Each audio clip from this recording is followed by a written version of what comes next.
మంచిది. దేవుని బిడ్డలకి నా హృదయపూర్వక వందనాలు. ఈరోజు పొద్దున మరి పాపము యొక్క పుట్టుక, పాపం యొక్క విస్తరణ మనము విన్నాము. ఇప్పుడు దాని కంటిన్యూయేషన్ని ఈ బుక్లో మనం చూసుకుంటూ వెళ్తున్నాము. ఇప్పుడు 4వ పాయింటు, ఈ సిద్ధాంతికి భిన్నమైన సిద్ధాంతాలు ఏందో చూద్దాం. వెరీ షార్ట్కట్లో మరి పొద్దున చెప్పిన వాక్యాన్ని మనం ధ్యానం చేస్తే, పాపం ఎలా పుట్టింది? పాపం యొక్క ప్రారంభము సాతాను వల్లనే పాపం అనేది పుట్టింది. దేవుడు చెప్పింది చేయకుండా అక్రమంగా వెళ్ళటమే పాపం. అది లూసిఫర్ చేశాడు. తర్వాత ఆ పాపం ఏం చేసిండంటే ఆదాం లోపల కూడా నాటాడు. ఆదాం లోపల అప్పటి నుంచి ఏమైందంటే దేవుని స్వభావం వచ్చింది, పాపము స్వభావం, లూసిఫర్ యొక్క స్వభావం కూడా వచ్చింది. కాబట్టి మన జీవితంలో కూడా ఆదాం రక్తం మన లోపల ఉంది కాబట్టి మన లోపల కూడా పాప స్వభావం అనేది వస్తుంది. అందుకే మనము బాప్తిజం తీసుకున్న, పరిశుద్ధాత్మ పొందుకున్న, ఉపవాసం ఉన్నప్పుడు మంచిగా ఉంటాం, కానీ ఉపవాసం లేనప్పుడు మనం పడిపోతూ ఉంటాం. దానికి కారణం ఏంటంటే మనలో దేవుని ఒక తత్వం తగ్గినప్పుడు పాపం తత్వం పెరిగిపోతుంది. అందుకే తరచుగా మనం ప్రార్థనలో ఉన్నప్పుడు, ఆరాధనలో ఉన్నప్పుడు దేవుని ఒక తత్వం పెరిగి పాపాన్ని మనం జయించగలుగుతాం. ప్రార్థన పాపాన్ని ఆపేస్తుంది, పాపము ప్రార్థనని ఆపేస్తుంది. రెండు మన దగ్గరే ఉంది. దేవుడు ఎప్పుడు కూడా పీక మీద కత్తిలాగా పెట్టుకొని ఉండడు. దేవుడు మనకి స్వేచ్ఛ ఇచ్చిండు, నువ్వు ఏది చేస్తే అదే అన్నమాట. కాబట్టి ఆదాము ద్వారా పాపము విస్తరించింది. పాపం మొదలు ఎవరైంది అంటే సాతాను ద్వారా. పరలోక రాజ్యంలోనే మొదలయ్యి అది భూమి మీదకి వచ్చి దాన్ని మరి ఆదాము అవ్వని వేరు చేయటం చూసినాం మనం. హల్లెలూయా. మరి సాతాను ఇప్పుడున్న కాలంలో భార్యాభర్తలను వేరు చేస్తూ ఉంటాడు. భార్య అంటే భర్తకి ఇష్టం లేకుండా, భర్త అంటే భార్యకి ఇష్టం లేకుండా వాళ్ళు వేరుగా జీవించాలి, రకరకాల పాపంలో ఉండాలి, వాళ్ళ జీవితాలు పాడు చేసుకోవాలి అని చెప్పి అది ఒక సాతాను ఒక కుట్ర అన్నమాట. బైబిల్లో ఆ అవ్వ చెప్పటం బట్టి ఆమె పండు తిన్నది, ఆదాంకి తినిపించింది, కళ్ళు ఓపెన్ అయిపోయినాయి, వాళ్ళిద్దరు వేరైపోయారు. అయ్యో మనకు బట్టలు లేవు అని చెప్పి ఆమె ఒక చెట్లలో వెళ్ళింది, ఈయన ఒక చెట్లలో వెళ్ళాడు. అంటే సాతాను ఏం చేస్తుందంటే ప్రేమ అనురాగాలు ఎక్కడైతే ఉంటుందో అది సహించదు అనమాట. ప్రేమ అనురాగాలు ఇవన్నీ ఏడు నుంచి వచ్చినాయి? దేవుని దగ్గర నుంచి వచ్చినాయి. దేవునిలో ప్రేమ అనే తత్వం ఉంది. మనం ఒక మనిషిని ప్రేమిస్తున్నాము అంటే అది దేవుని దగ్గర నుంచి మనకు వచ్చిన తత్వం. అది ఒక మనిషిని మనం ద్వేషిస్తున్నాము అని అంటే అది సాతాను దగ్గర నుంచి వచ్చిన తత్వం. రెండు మన లోపలనే పనిచేస్తూ ఉన్నాయి. అయితే మనం పరలోక రాజ్యానికి వెళ్ళాలి అంటే దేవుని ఒక తత్వాన్ని మెయింటైన్ చేయాలి. దేవుని ఒక తత్వాన్ని మనం మెయింటైన్ చేయకుండా సాతాను యొక్క తత్వాన్ని మనం మెయింటైన్ చేసినప్పుడు సాతాను నరకాన్ని తీసుకొని పోతాడు. సాతాను చెప్పేది అది, దేవుని ఒక తత్వం అవసరం లేదు, నీ ఇష్టానుసారంగా నువ్వు బ్రతకచ్చు, దాంట్లో ఏం సంతోషం లేదు, దీంట్లోనే సమాధానం ఉంది. కానీ మెయిన్ మొదట్లో దేంట్లో సంతోషం ఉంది? దేవునిలో ఉన్న తత్వంలోనే సంతోషము, సమాధానం ఉంది. ఇది పాపం గురించి మనం నేర్చుకున్న విషయాలు. ఆదాం నుండి పాపము ప్రారంభించింది. ఆదాము ఫస్ట్ కయీను పుట్టాడు. కయీను అంటే ఏబేలుకి అసూయ పుట్టింది. అసూయ వల్ల కోప్పడ్డాడు, మాయమాటలు చెప్పాడు. ఆ మాయమాటలు చెప్పిన తర్వాత పొలంలో వెళ్ళి తన మీద పడి నాగలి చేత తనని చంపేశాడు. చంపేసి ఒక గొయ్యి తీసి ఆ గొయ్యలో కప్పేశాడు. దేవుడు అడిగితే ఏమో నాకు తెలియదు, నేనేమైనా నా తమ్మునికి ఏమైనా వాచ్మ్యాన్నా అని అడిగాడు. దేవుని మీద తిరస్కరించాడు. ఎట్లా? ఇదంతా సాతాను యొక్క తత్వం కయీను లోపల కనబడుతుంది. ఆదాం పడటానికి సాతాను టెంప్ట్ చేసిండు, కయీన్ని టెంప్ట్ చేయలేదు. ఎందుకంటే ఆ పాపం యొక్క రక్తము ఆదాం లోపల ఉండి కయీను లోపల వచ్చేసింది. మరి ఏబేలు లోపల లేదా బ్రదర్ అంటే ఏబేలు లోపల కూడా ఉండే. కానీ ఏబేలు ఏం చేసిండంటే దేవుని మీద ఎక్కువ కాన్సన్ట్రేట్ చేసిండు. కయీను ఏం చేసిండు? దేవుని మీద కాన్సన్ట్రేట్ చేయకుండా సాతాను మీద ఎక్కువ కాన్సన్ట్రేట్ చేసిండు. మనం దేని మీద కాన్సన్ట్రేట్ చేస్తామో అదే మన మీద పనిచేస్తూ ఉంటుంది. మనం దేవుని బిడ్డలము, ప్రవచనాలు చెప్తాం, దర్శనాలు చెప్తాం, మనలో కూడా కోపం వస్తుంది, మనలో కూడా అసూయ వస్తుంది. ఇదంతా ఎట్లా? మరి ఎంత ప్రేయర్ చేస్తారు కదా బ్రదర్, వాళ్ళు ఎందుకు తప్పులు చేస్తారు, వాళ్ళు ఎందుకు పాపం చేస్తారు అంటే రెండు ఉన్నాయి కాబట్టి. ఆదాం స్వభావం ఉన్నది, దేవుని స్వభావం కూడా ఉన్నది ప్రతి మనిషిలో.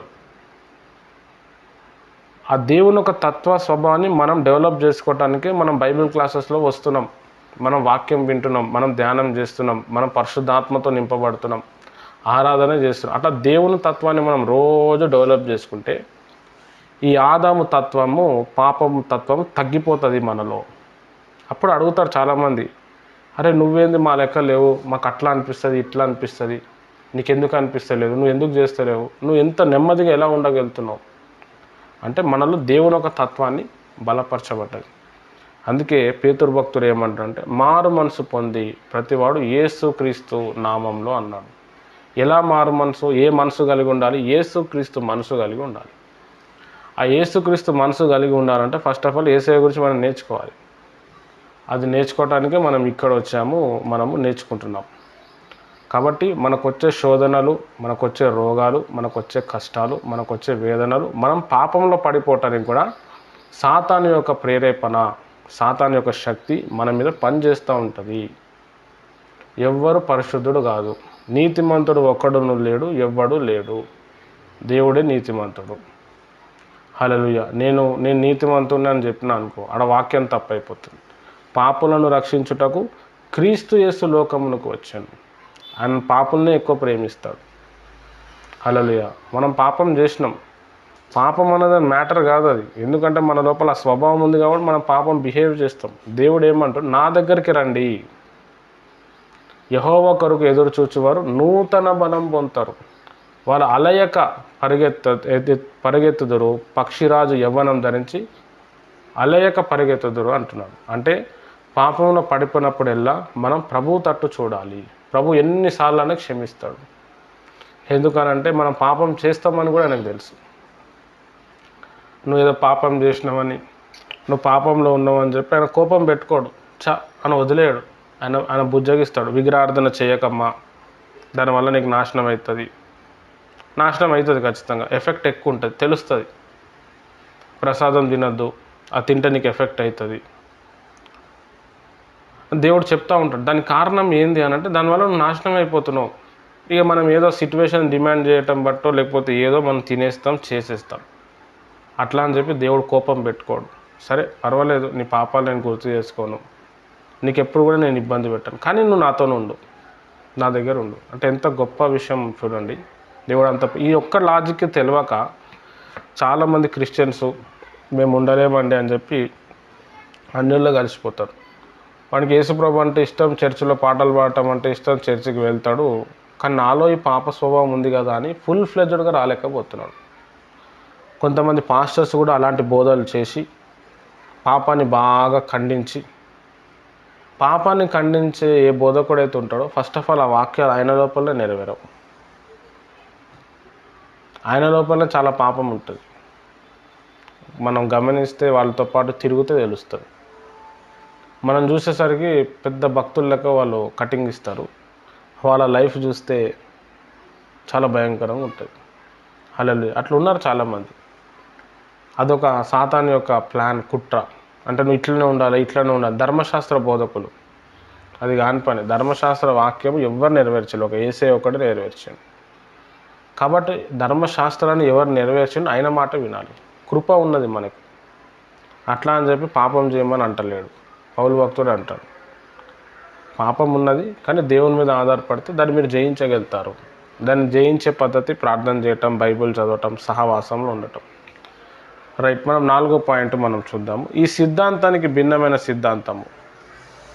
సాయి సిస్టర్ పేజ్ నెంబర్ చెప్పు ఒకసారి.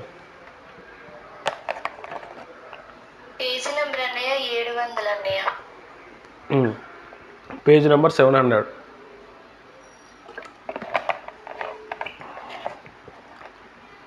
ఈ సిద్ధాంతానికి భిన్నమైన సిద్ధాంతము, ఆదాము నుండి పాప స్వభావము అతని సంతానానికి తద్వారా లోకంలోని ప్రతి మనుషునికి సంక్రమించినదని వాక్య సత్యాన్ని విభేదించిన వారు ఉన్నారు. వారు కల్పించిన భిన్న భావాలు పరిశీలిద్దాము.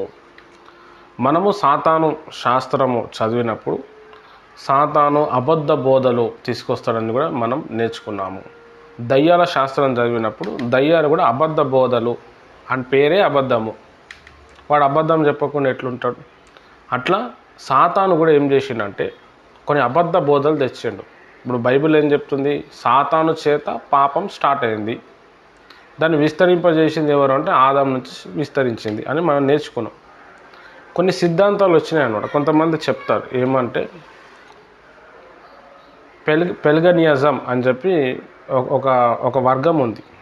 వాళ్ళు ఏం చెప్తారు అంటే రక్షణ శాస్త్రంలో కూడా వస్తుంది. అప్పుడు దాంట్లో ఉన్న కొన్ని విషయాలు ఏంటంటే ఆదాము పరిశుద్ధ స్వభావంతో సృజించబడలేదు, పాపం చేయుటకు అవకాశం గల మధ్య స్వభావంతో సృష్టించబడ్డాడు అనే మాట కనిపిస్తుంది.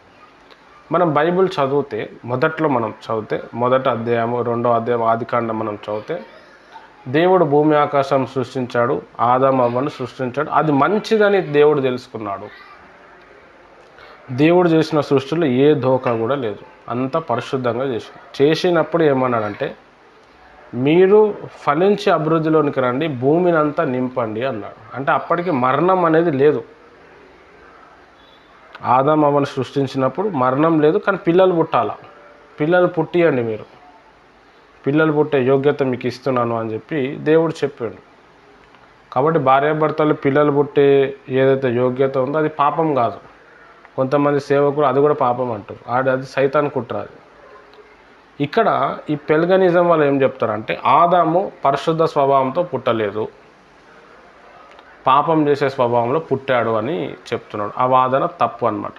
తర్వాత రెండవ వాదన, ఆదాము చనిపోవడానికి సృష్టించబడ్డాడు, పాప ఫలితంగా భౌతిక మరణం రాలేదు, ఆదాము మరణించడానికి పుట్టాడని చెప్తాడు. అది కూడా తప్పు. ఎందుకంటే 2వ అధ్యాయంలో మనం చదివితే మరణం గురించి ప్రస్తావన లేదు, ఎందుకంటే పాపమే లేదు.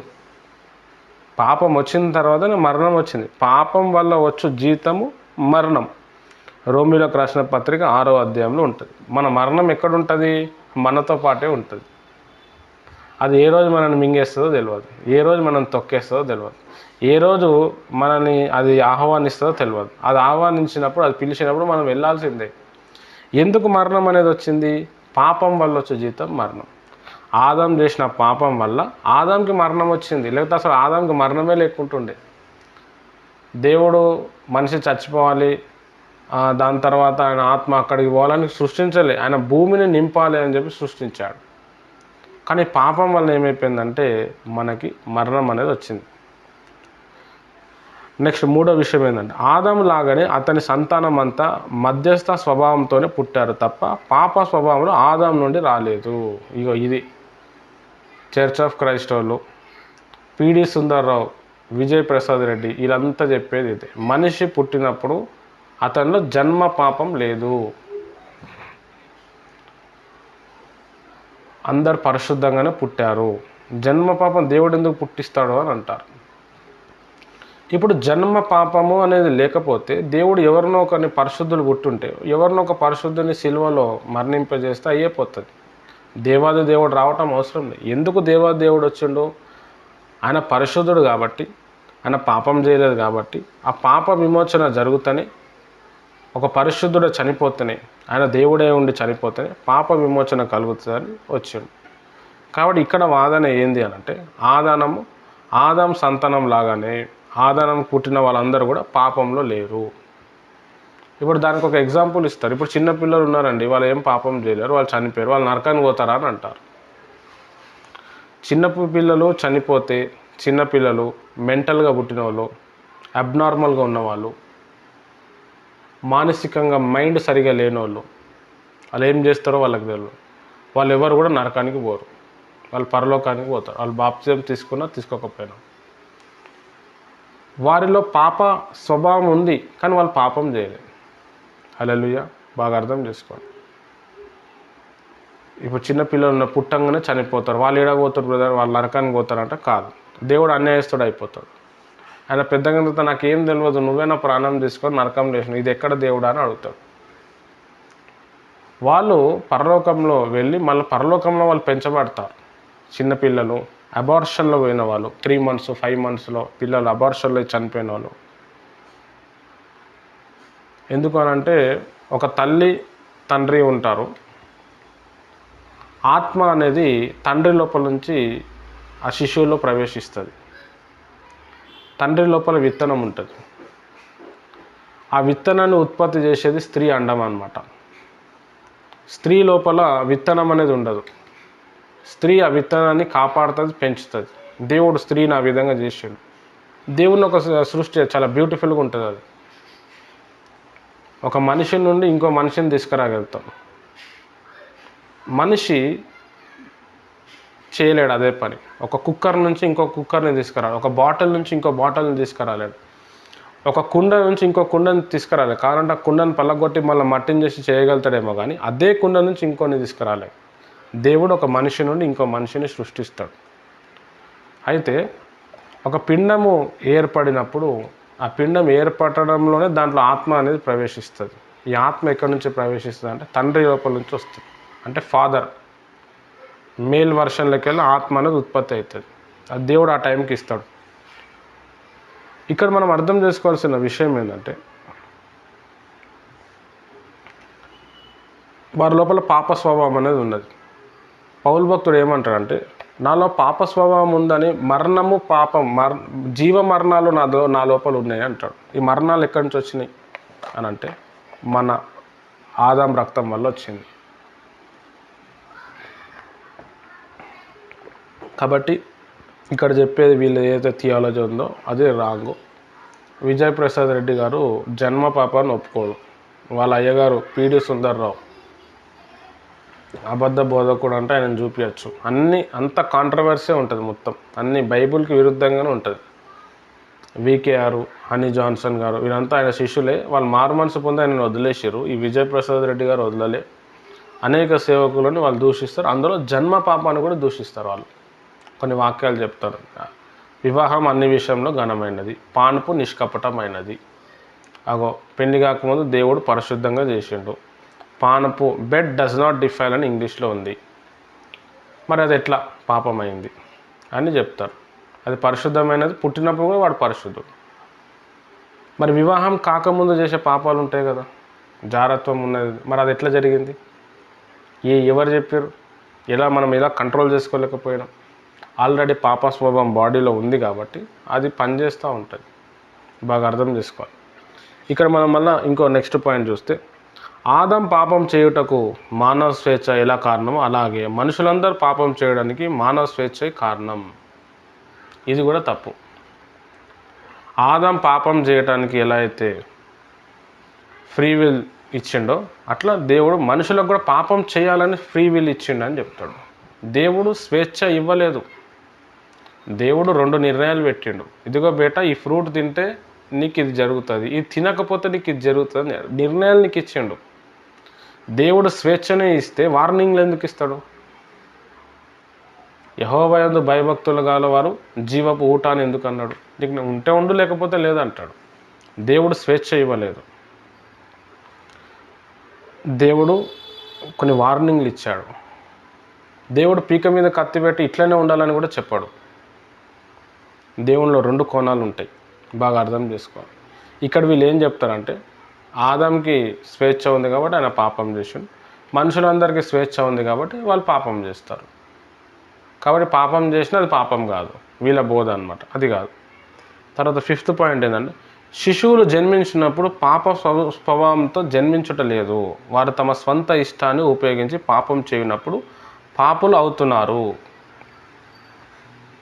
చూడండి, ఈయన ఏమంటుండంటే, ఈ పెల్గనిజం వీళ్ళంతా చర్చ్ ఆఫ్ క్రైస్ట్ బోధ అంతా ఇట్లనే ఉంటుంది. పుట్టినప్పుడు ఎవడు పాపి కాదు, వాడు పెద్దగా అయిన తర్వాత సిచ్యువేషన్స్ని బట్టి వాడు పాపి అవుతున్నాడు. సరే, ఇప్పుడు పుట్టినప్పుడు ఎవడు పాపి కాదని మనం అనుకుందాం కొద్దిసేపు. ఒక చిన్న పిల్లోడు ఉన్నాడు, వాడు దొంగతనం చేస్తున్నాడు. ఎందుకు చేస్తున్నాడు? వానికి ఎవడు చెప్పాడు? ఎట్లా వచ్చింది వానికి దొంగతనం? ఒకరిని కొడుతున్నాడు, ఒకరిని ద్వేషిస్తున్నాడు. ఎవరు? ఇప్పుడు మా బాబే ఉన్నాడు, రోజు ఒక పెన్సిల్ పట్టుకొచ్చేటోడు, షార్ప్నర్ పట్టుకుని వచ్చేటోడు. దొంగతనం అది కూడా. నేను చేయలేదు ఎప్పుడు అట్లా. మరి మా బాబు ఎందుకు చేస్తాడు?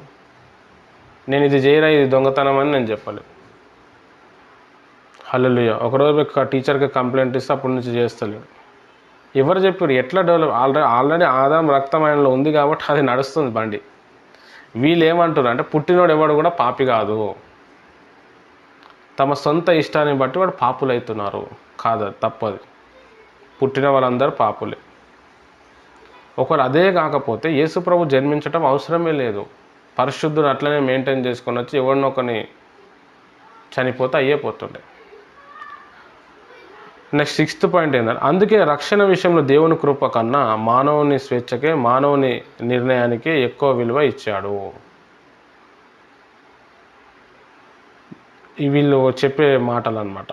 దేవుడు అందుకే దేవుని రక్షణ కంపల్సరీ తీసుకోవాలి అనే దానికి కాకుండా ఎక్కువగా స్వేచ్ఛనే ఇచ్చాడు. అంటే నువ్వు ఏ పాపమన్నా చేయొచ్చు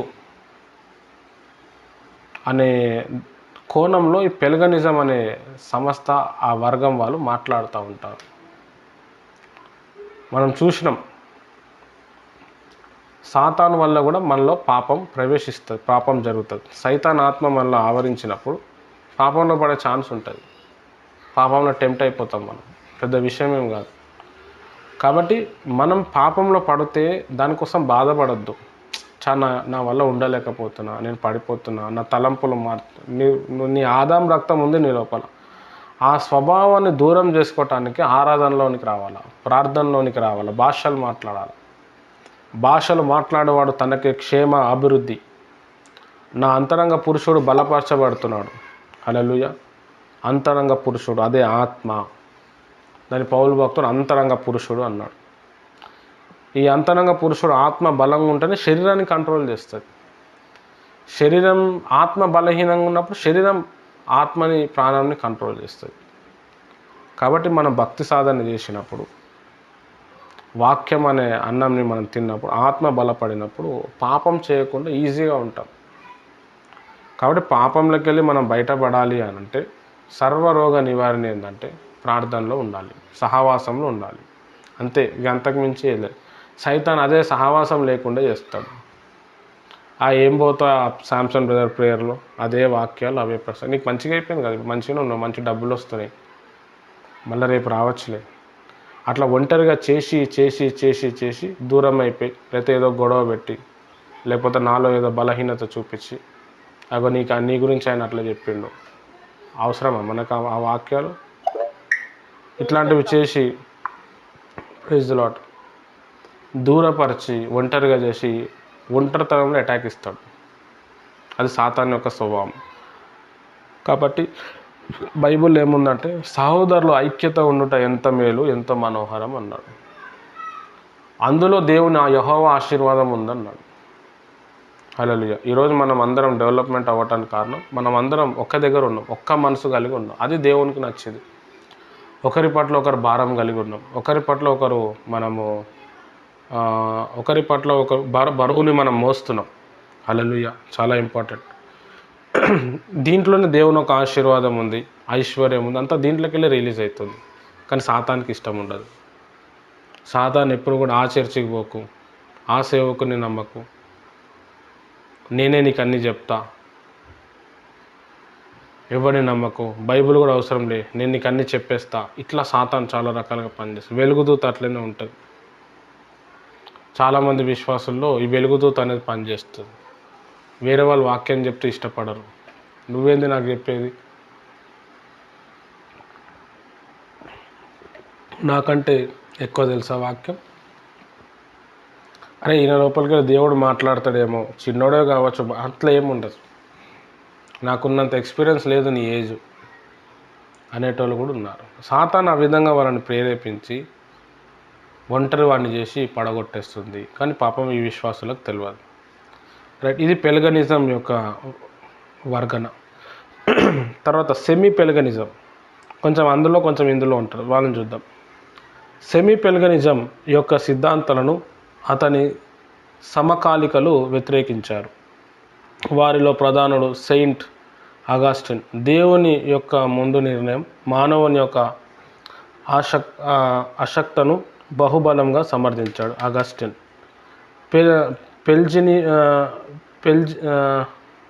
పెల్గనిజం మానవుని సామర్థ్యాన్ని, స్వేచ్ఛను పూర్తిగా సమర్థించాడు. కొద్దిమంది మధ్య మార్గాన్ని ఎంచుకున్నాడు. 5వ శతాబ్దంలో ఫ్రాన్స్లో బల్ క్యాథలిక్ సన్యాసి జార్జ్ క్యాసిన్ సెమీ పెలగనిజం అధ్యుడు. ఇతని ప్రకారం మనిషి పతనమయ్యాడు కానీ పూర్తిగా పతనం కాలేదు. మనిషి పాపియే కానీ సత్యాన్ని అంగీకరించగలడు.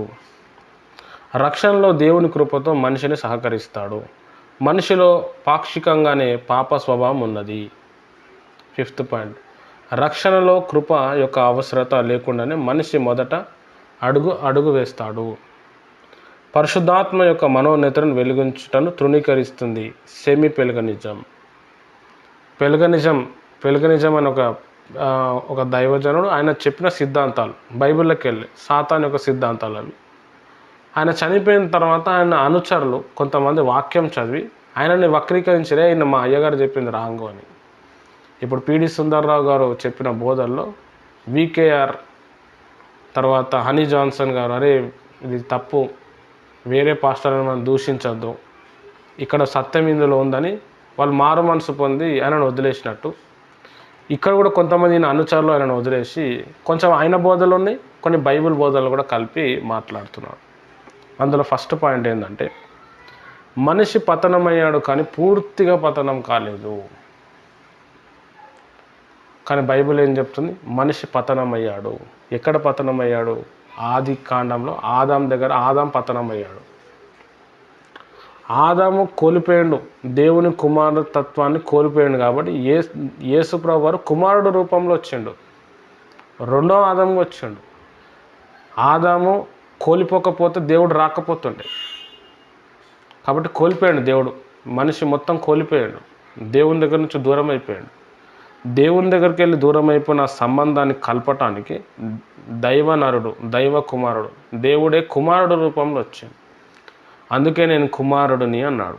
మానవ దేహం వేసుకుని దేవాది దేవుడే నేను కుమారుని అన్నాడు. ఆదాం రూపంలో వచ్చిండు ఆయన. హల్లెలూయా. మనిషి పాపియే కానీ సత్యాన్ని అంగీకరించగలడు. ఇది అందులో కొంచెం 50% కరెక్ట్ ఉంది, 50% రాంగ్ ఉంది. హల్లెలూయా. ఇంకా రక్షణలో దేవుని కృపతో మనిషి సహకరిస్తాడు. తర్వాత మనిషిలో పాక్షికంగా పాప స్వభావం ఉన్నది.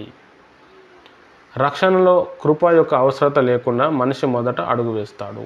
ఇది 5వ పాయింట్ మళ్ళీ తప్పు వచ్చింది. మనం పరిశుద్ధులమైనాము అని అంటే అది ఓన్లీ దేవుని ఒక కృప. దాన ధర్మాల వల్ల మనం పరిశుద్ధం కాలేదు.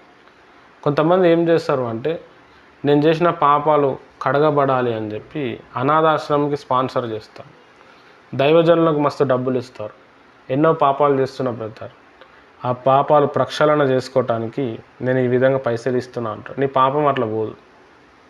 పాపం పోవాలంటే అది ఓన్లీ యేసు రక్తం ద్వారా. నేను పాప్యాన్ని నువ్వు ఒప్పుకోవాలి, అప్పుడే ప్రభు రక్తం వచ్చి నిన్ను అడిగేస్తుంది. నేను పాప్యాన్ని నువ్వు ఒప్పుకోకపోతే నిన్ను నువ్వే మోసం చేసుకుంటున్నావు అని పౌలు భక్తుడు చెప్తున్నాడు. ఇక్కడ ఈ సెమీ పెలగనిజంలో ఏమంటుండంటే దేవుని కృప లేకపోతే మనిషి ముందుకు వెళ్ళగలుగుతాడు, దేవుడు ఆ హక్కు ఇస్తాడు అంటాడు. అది కాదు, దేవుని కృప. ఈరోజు శాంసంగ్ బ్రదర్ వాక్యం చెప్తుండు అంటే దేవుని కృప. అది నా సామర్థ్యత ఏం కాదు, నాకు అంత నాలెడ్జ్ కూడా లేదు. నా ఏజ్కి నేను చేసే పనులు చాలా గొప్పవి, ఇంత నా వల్ల కాదు, మా ఫ్యామిలీలో ఎవరు లేరు. దేవుడు నాకు ఆ కృప ఇచ్చాడు. నేను గొప్పవాడిని కాదు, దేవుని ఒక కృప నా మీదకి వచ్చింది. మరియమ్మ గారు యేసు ప్రభుని కన్నారు. మరియమ్మ తల్లి గొప్పతనం కాదు, దేవుని కృప.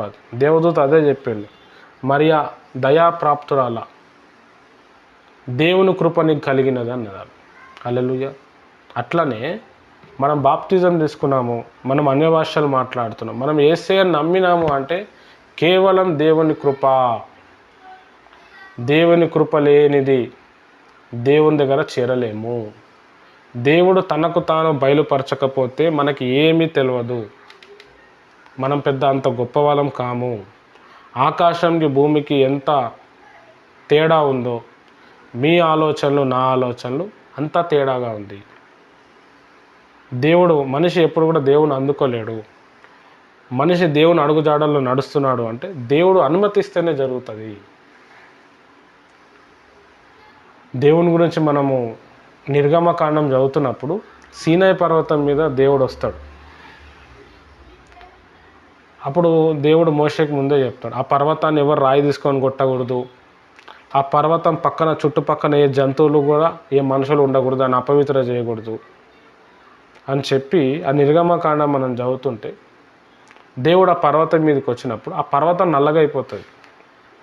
ఒక భయంకరమైన వెలుగు, భయంకరమైన అగ్ని, అక్కడున్న ప్రజలు చూసి పిచ్చోళ్ళు అయిపోతారు, భయపడిపోతారు. అక్కడ కనబడుతుంది దేవుని ఒక ప్రతిరూపం. అమ్మో, దేవుడు ఇంత స్ట్రాంగ్ ఉంటాడా? అంత ఉండి కూడా ఒక మనిషితో మాట్లాడినట్టు, ఒక ఫ్రెండ్తో మాట్లాడినట్టు దేవుడు మోషే భక్తునితో మాట్లాడు. అంత గొప్ప దేవుడు, ఒక సూర్యుని తయారు చేసిన సృష్టికర్త, సూర్యునికే ఎంతో వెలుగు ఉంటే సూర్యుని తయారు చేసిన దేవునికి ఎంతో వెలుగు ఉండాలి. అంత గొప్ప దేవుడు ఒక మనిషి అవతారంలో ఈ భూమి మీదకి వచ్చిండు. అది ఓన్లీ ఆయన కృప. ఆయన అనుకుంటేనే జరిగింది. అది యేసు ప్రభుని వాళ్ళు చంపాలనుకుని ప్రభు అనుకున్నాడు, వాళ్ళకి ఛాన్స్ ఇచ్చి వాళ్ళు చంపేశారు. లేకపోతే ఎవరిని ఆయన చంపటం ఎవరి వల్ల కాదు. నా తండ్రి చిత్తం ఇట్లుంది, ఈ టైంకి నేను రావాలి, ఈ టైంలో నేను పట్టబడాలి. అంతకుముందు నేను యెరూషలేం గల్లీలలో నేను వాక్యం చెప్పినా కదా, అప్పుడు నన్ను పట్టుకోలేదు ఎందుకు? ఇప్పుడు నా తండ్రి చిత్తమై ఉన్నది, సమయం వచ్చిందా, సరే నన్ను పట్టుకోండి అన్నాడు. బాగా అర్థం చేసుకోవాలి. హల్లెలూయా. అంటే దేవుని కృప.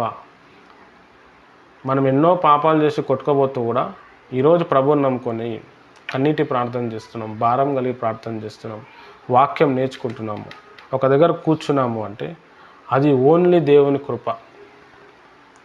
వేరే వాళ్ళకి దేవుడు ఇవ్వలే, మనకిచ్చిండు. అది మన అదృష్టం. అది దేవుని కృపను బట్టి మనం హల్లెలూయా. చర్చికి వెళ్ళకపోయినా ప్రభు బల్ల వస్తుంది, చర్చికి వెళ్ళకపోయినా దైవజనుడు వచ్చి ప్రార్థన చేస్తున్నాడు, అద్భుతాలు జరుగుతున్నాయి, వాక్యం నేర్చుకుంటున్నాం. బైబిల్ కాలేజీకి వెళ్ళకపోయినా వాక్యం చెప్పగలుగుతున్నాం, దయ్యాలను వెలగొడుతున్నాం, రోగులను బాగు చేయగలుగుతున్నాం, జరగబోయే సంగతులు ముందే పసిగడుతున్నాం, వాటిని జయిస్తున్నాం, సాతాను యొక్క కుయుక్తులను తెలుసుకుంటున్నాం, సాతాన్నే జయిస్తున్నాం, ఓడిస్తున్నాం. ఇదంతా ఎట్లా? దేవుని కృప. అది మనకి ఇచ్చిండు. అందుని బట్టి మనం గర్వపడాలి. సరే, సబ్జెక్ట్ ఎటో పోతుంది. తర్వాత పరిశుద్ధాత్మ ఒక మనోన్నతను వెలిగించకుండా తృణీకరిస్తారు ఈ సెమీ పెలగనిజం. ఒక మనిషి పాపిగా ఒప్పుకోబడాలంటే దేవుని ఒక ఆత్మనే ఒప్పిస్తాడు. ఒక మనిషి దేవుని దగ్గర రావాలంటే కూడా దేవుని యొక్క ఆత్మని తీసుకొని వస్తాడు. కానీ ఈ సెమీ పెలగనిజం అనేటో దేవుని ఆత్మనే లేదు, అదొక శక్తి, అదొక పవర్. వాళ్ళ వ్యక్తి కాదు, ఆయన కనబడడు, ఆయనకేం ఫీలింగ్స్ ఉండవు, ఆయన దేవుడు కాదు అని చెప్పేవాళ్ళు కూడా ఉన్నారు. చర్చ్ ఆఫ్ క్రైస్ట్ బోధ అంతా ఇదే. తర్వాత సోయాసియానిజం. పోలాండ్ దేశస్థులైన తెలియా సోసినస్ అతని దగ్గర బంధువు ఫాస్తన్ సోసినస్ ఈ సిద్ధాంతకర్తలు. వీరి ప్రకారం వీళ్ళు 1539 నుండి 1604 అంటే 65 సంవత్సరాలు వీళ్ళు భూమి మీద ఉండి వీళ్ళు కొన్ని సిద్ధాంతాలు చేశారు. అదేంటంటే వీరు త్రిత్వాన్ని అంగీకరించారు. త్రిత్వం, త్రిమూర్తులు కాదు, ముగ్గురు కాదు, త్రిత్వం. త్రిత్వం, త్రి అంటే మూడు, వం అంటే ఒకడు. వీళ్ళు ముగ్గురు దేవుడు, ముగ్గురు ఒకడే ఉన్నాడు, ముగ్గురే ఒకటే అని చెప్పి వీళ్ళు నమ్మరు. వీరు దేవుని ముందు నిర్ణయాన్ని అంగీకరించరు, అంటే దేవుని యొక్క నిర్ణయాలు కూడా అంగీకరించరు. వీరు ఒరిజినల్ పాపం లేదు, మనుషులు జన్మాత్మ పాపులు కారు, పాప స్వభావంతో మనుషులు పుట్టుట లేదు, తమ స్వచిత్తము వలననే మనుషులు పాపము చేస్తారు అని బోధిస్తారు. Church of Christ, Vijay Prasad Reddy బోధలు. హల్లెలూయా. వీళ్ళు ఏం చెప్తారంటే మనుషులు జన్మాత్మ పాపులు కాదు, అసలు ఒరిజినల్గా పాపమే లేదు, ఏదో అనుకోకుండా సిచ్యువేషన్ని బట్టే ఒక మనిషి పాపం చేస్తున్నప్పుడు వాడు పాపి అవుతాడు. నువ్వు పాపం చేస్తే పాపి అవుతావు, నువ్వు పాపం చేయకపోతే నువ్వు పాపివే కాదు అని చెప్పి వీళ్ళు బోధిస్తారు. యేసు ప్రభు బలి ప్రత్యయము బలి కాదు, అది ఒక ఉదాహరణ మాత్రమే. చూడండి, church of Christ PD Sundar Rao మనుషులు ఏమంటారంటే యేసు ప్రభు దేవుడు కాదు, యేసు ప్రభు తమ్ముడు, పరిశుద్ధాత్మ ఒక శక్తి. యేసు ప్రభు అట్లా బలి ఏమి అవ్వలేదు, అది జస్ట్ ఒక ఛాయ, అదొక ఉదాహరణ అని చూపిస్తారు. అదేంది బ్రదర్, మత్తయి సువార్తలో మార్కు సువార్తలో అంతుంది కదా అంటే, దాన్ని చూపించి వేరే వాక్యాలు ఉంటాయి కొన్ని, ఆ వాక్యాలు కలిపి ఇక చూసినావా ఇక్కడ ఇది ఉంది. ఇది ఎగ్జాంపుల్ అండి. దేవుడు చనిపోలేదు. ముస్లిమ్స్ కూడా ఈ కోణంలో వస్తారు, యెహోవా సాక్షులు కూడా ఈ కోణంలో వస్తారు. వాళ్ళు యేసుప్రభు దేవుడు అని నమ్మరు, అంతా యెహోవాయే అంటారు వాళ్ళు.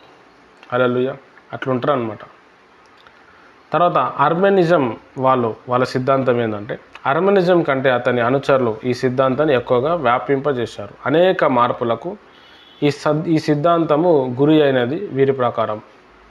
ఆదాము పరిశుద్ధంగా సృష్టించబడలేదు, మధ్యస్థ స్వభావంతో ఉంటే నిర్దిష్టంగా సృష్టించబడ్డాడు. ఆదాం పరిశుద్ధంగా లేడు, పాపానికి అనుకూలంగా సృష్టించింది కాబట్టి ఆయన పాపం చేసేసిండని చెప్తారు.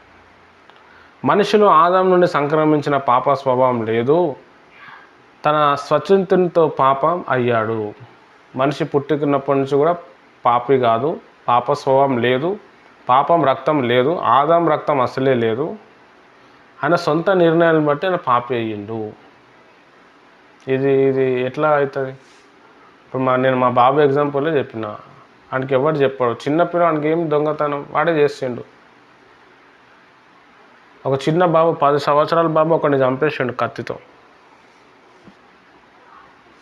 మళ్ళీ పరిశుద్ధుడు కదా, ఎందుకు చంపాలా? ఎలా చంపగలిగాడు? పాప స్వభావం ఉంది.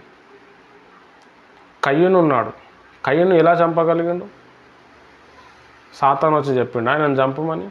ఆల్రెడీ పాప స్వభావం ఉంది ఆయన లోపల, అది చంపేయాల. తర్వాత మనిషి పూర్తిగా పతనం కాలేదు, పాక్షికంగా పతనం అయ్యాడు. వీళ్ళు కూడా అది నమ్మరు, కానీ మనిషి పతనం అయిపోయాడు, దేవుని దృష్టి నుంచి పతనం అయిపోయాడు. దేవుడు మీరు వివాహం చేసుకొని పిల్లలు కనండి అని చెప్పి ఆశీర్వాదం ఇస్తే, ఈయన ఏం చేసినాడు అని అంటే,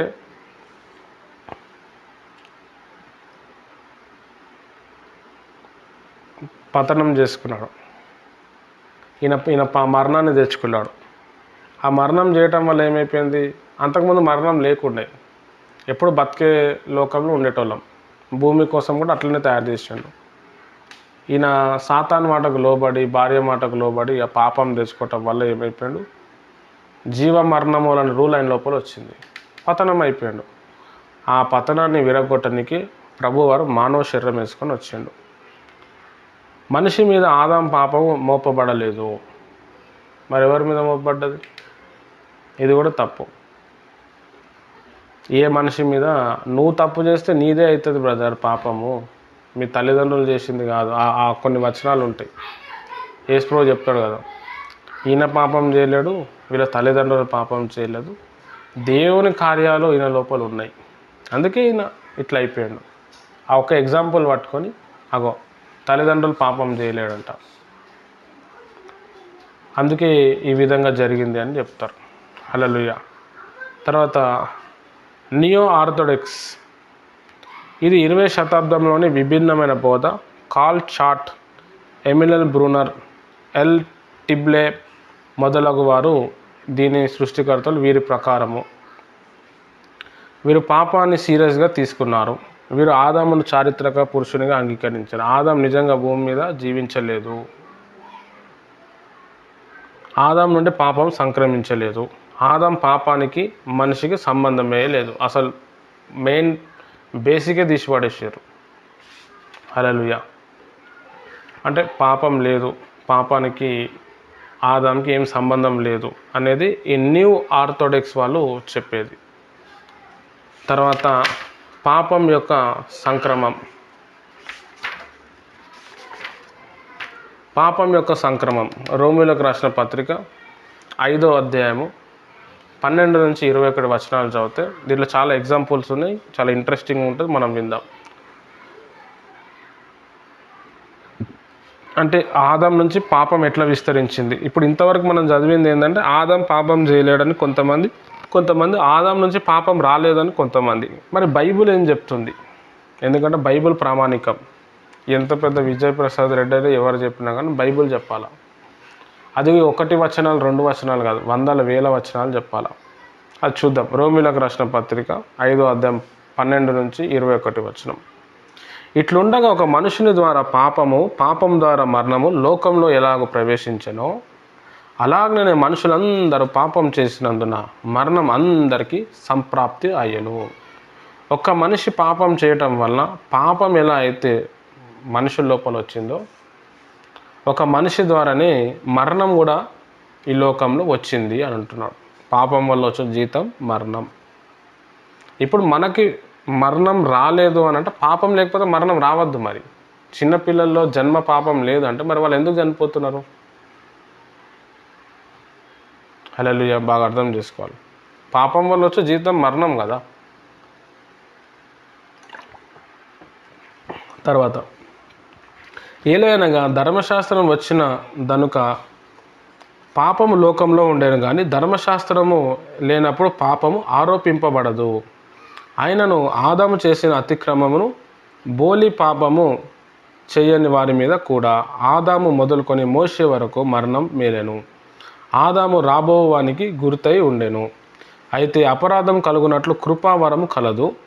ఎట్లనగా ఒకని అపరాధము వలన అనేకులు చనిపోయిన ఎడల మరి ఎక్కువగా దేవుని కృపయు యేసుక్రీస్తు యొక్క మనుష్యుని కృపచేతనైన దానము అనేకులను విస్తరించెను.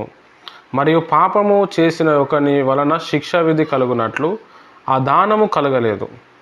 ఏలైనగా తీర్పు ఒక అపరాధములుగా వచ్చినదై శిక్ష విధికి కారణమాయను. కృపావరమైతే అనేకమైన అపరాధము మూలంగా వచ్చినదై మనుషులను నీతిమంతులుగా తీర్చబడుటకు కారణమాయను. మరణము ఒకని అపరాధము వలన వచ్చినదై ఆ ఒక్కని ద్వారానే ఏలిన ఎడల కృపా బాహుల్యమును నీతి దానమును పొందువారు జీవం గలవారై మరి నిశ్చయంగా యేసుక్రీస్తును ఒకని ద్వారానే ఏలుదురు.